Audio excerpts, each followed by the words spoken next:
पाइकमाल रे जबत हैला cough syrup दुई अभियुक्त गिरफ। साधारण निर्वाचन सरिबा परे बरगढ़ एसपी निर्देश क्रमे बरगढ़ जिलार समस्त थाना अधिकारी माने चेकिंग जोरसोर रे चलाइछंती। आज भोर सकाळ समय रे पाइकमाल थाना पक्षरु चेकिंग समय रे कफ सिरप जबत होईछि।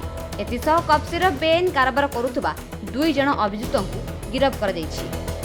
पाइकमाल थाना रे गोहिला बाही गाँर दिनेश साहू और जगदलपुर फांडी लाहांगेर गाँर जोगेश प्रधान जे कि बरगढ़ रे काली मंदिर रोड रे बास करती। एही दुई जण अभियुक्त बेन भाबे कफ सिरप चालाण करुथले।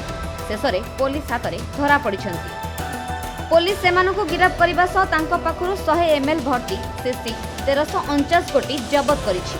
एहार आनुमानिक मूल्य 4 लाख रहिछि बोली सूचना मिलिछि। एहा सहित गोटे बाइक, गोटे कार और दुईटी मोबाइल जबत कर दैछि। पाइकमाल थाना एनडीपीएस केस नंबर 148 रे गिरफ करी कोर्ट चालाण कर दैछि।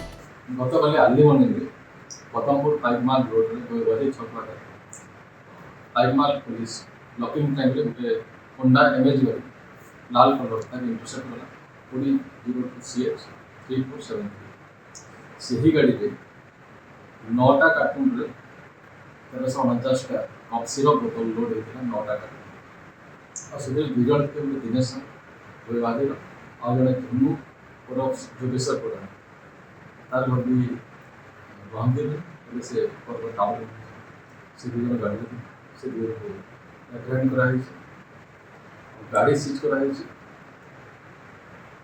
से उनको आज पर थाना रे 148 number case register Bargarh Harishchandra भोईंको रिपोर्ट खबर ओडिशा।